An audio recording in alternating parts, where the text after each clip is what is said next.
Whoever fights monsters should see to it that in the process, he does not become a monster. Friedrich Nietzsche, they say men are ruled by lust. That their desires dictate their actions, that they're governed by their impulses, constantly hunting, thinking with their lower head, instead of the one that reasons. But what if that's just a myth, a convenient cover story for something far more insidious? What if the truth is not about weakness, but about manipulation, a primal manipulation rooted deep in nature's own design? Schopenhauer didn't see male desire as a flaw or failure. He saw it as entrapment, a cunning trick played by what he called the will to life. According to him, the male longing for beauty, for pleasure, for reproduction, it wasn't noble or romantic, it was bait.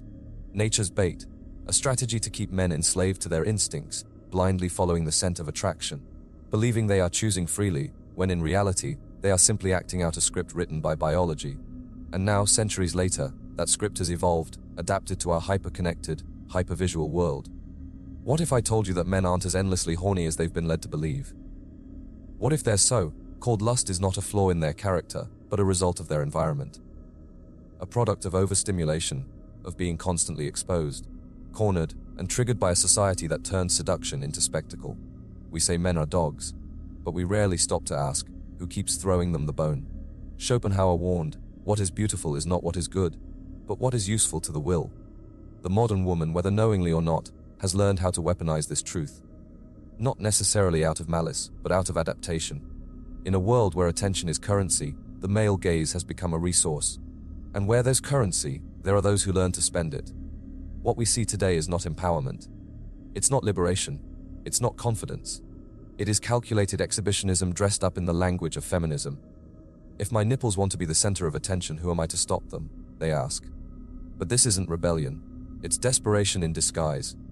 It's an addiction to validation marketed as self-love, and it's a performance, a carefully orchestrated, algorithm-optimized display that says more about market trends than self-worth. Femininity, once sacred and mysterious, is now a commodity. Packaged, filtered, sold. The mystery has vanished, sacrificed to the altar of reach and engagement. The body has become the brand, and the soul, forgotten. Schopenhauer would have recognized it instantly. This isn't about romance, it's not about connection. It's about the will's cruel trick, to make men chase illusions for the sake of perpetuating life itself. Every tight dress, every thirst trap, every curated pose isn't random or harmless. It's not a mere expression of freedom. It's a well-placed landmine in the battlefield of male inner peace. It's not an assault on decency. It's an erosion of intimacy. It chips away at the man's last instinct to feel something real. And here's what no one wants to say out loud. Women know what they're doing. Maybe not in academic terms. Maybe not through philosophical frameworks. But instinctively, tactically, they know. They understand the power of the flesh. They understand the impact of a glance. They know how to play the game. After all, they help design the rules. Meanwhile, men are told to soften, to suppress, to be vulnerable, gentle, accountable, all noble traits, until they're used as shackles. Because while men are taught to quiet the beast inside, they are being actively provoked by the very forces they're trying to resist. Schopenhauer once said, "The sexual impulse is the strongest of human passions, and the most cunning." Imagine then the modern man, walking through a world designed to stimulate him at every turn. Swinging hips, flashing skin, viral dances, and curated fantasy, and being told to carry the restraint of a monk with the hunger of a wolf. That's not discipline. That's a delusion. And when the man falters, when he slips under the pressure, society turns on him and says, "You're the problem." But who set the trap? Who constructed the maze? Who turned every scroll, every swipe, every glance into a test he wasn't prepared for? Modern women, we're told, don't want to be understood. They want to be worshipped, not truly loved, but adored, followed, liked, shared. What do you bring to the table? She asks, cleavage on display like it's part of the resume. I am the table, she says with pride. No, you're not the table. You're the entertainment on the table. A performance piece. And there are a million more just like you. Each one screaming into the algorithm. Pick me.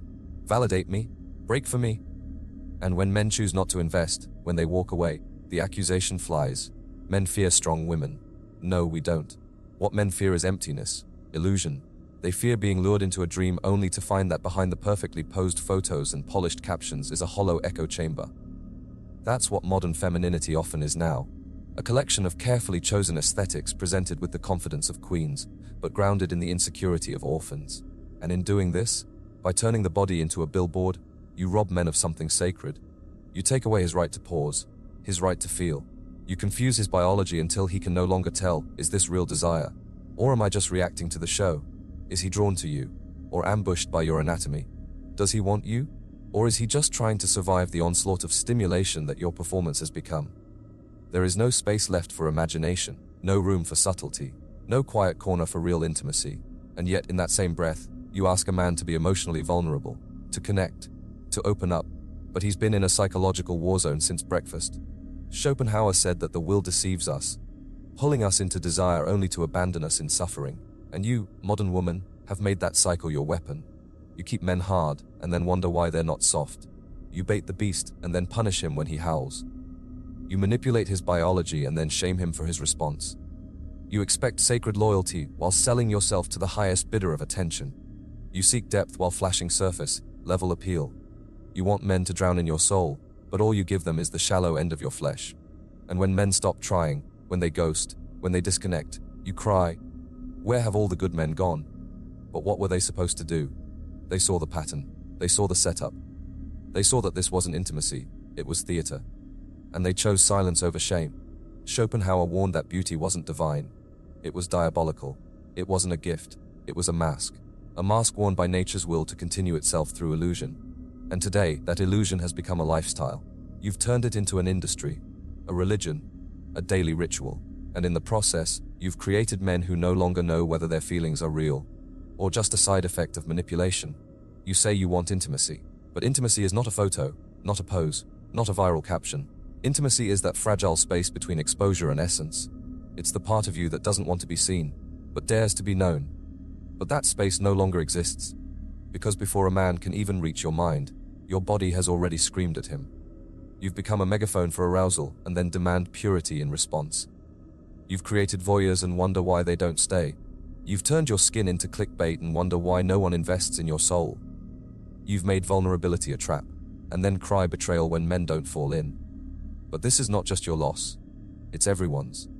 Because every time your performance overshadows your presence, every time your image is louder than your soul, a man loses the chance to rediscover his masculinity. He loses the silence needed to hear his own heart. He loses the sacred ground where love, not lust, could bloom. Not love of the body, but love of the being, and that is something you never gave him the chance to see. Because your seduction screamed louder than your sincerity. You ask again why men don't stay. Why do they vanish? Why won't they commit? But you never gave them the space to feel safe. You gave them a performance, and blamed them when they refused to applaud. You turned yourself into the answer to a question they never had the space to ask. And now, you call them broken. But men aren't broken, they're disoriented. Disoriented by women who no longer reveal who they are, but only project who they want to be seen as. You show fantasy, and demand to be treated like a future. You wear a costume, and expect to be crowned a queen. But you cannot play both victim and vixen. You cannot weaponize biology and then ask for compassion. You cannot cry for loyalty while swimming in chaos. And yet you wonder again, why don't men open up? Why don't they trust? It's because every time they did, you turned their vulnerability into a weapon. You used their tears as leverage, their honesty as ammunition. And they've learned, quietly, painfully, slowly, they've learned to retreat, to hold back, to replace reality with release. Because fantasy hurts less than your scorn. But here's the real tragedy: men still want to love you. They still want to protect you. They still want to fight for something real. But you've left no room for that. Because you don't want a protector. You want an audience. Applause. Applause for your performance, not presence. For your angles, not essence. And so, men are disappearing. Not in body, but in spirit. They're beside you, but not with you. They see you, but don't look. They touch, but don't trust. And you don't even notice. Because you're too busy chasing likes, adjusting filters, posting illusions. And while you feed the algorithm, he walks away. First emotionally, then spiritually, and finally physically. And when you're left alone, you'll ask once more, where did all the good men go? But the answer will be the same: they were here. They tried, they bent, they broke. Until they realized, you didn't want a man, you wanted a mirror. You wanted reflection, not revelation. Worship, not witness. So here we are, femininity screaming while masculinity whispers. Seduction armed like a weapon. Sincerity is extinct, but there is a way back. Not an easy way, a painful one. A way that requires women to step back from performance and step into presence. A way that demands truth, not trends. substance, not spectacle. Because only when you stop baiting a man's instincts will he finally have the space to feel your soul. Only when you stop demanding attention might you earn connection. And that takes more than beauty, that takes depth. And depth is the one thing you cannot fake. So if this truth cracked something open inside you, let it burn. Not to shame, but to cleanse. Because men don't just need sex, they need the truth. And so do you. If we are to rebuild anything worth keeping, it starts right there, with truth. If you enjoyed our videos, make sure to give them a like. And don't forget to subscribe to Philosmind for more thought, provoking ideas and deep insights.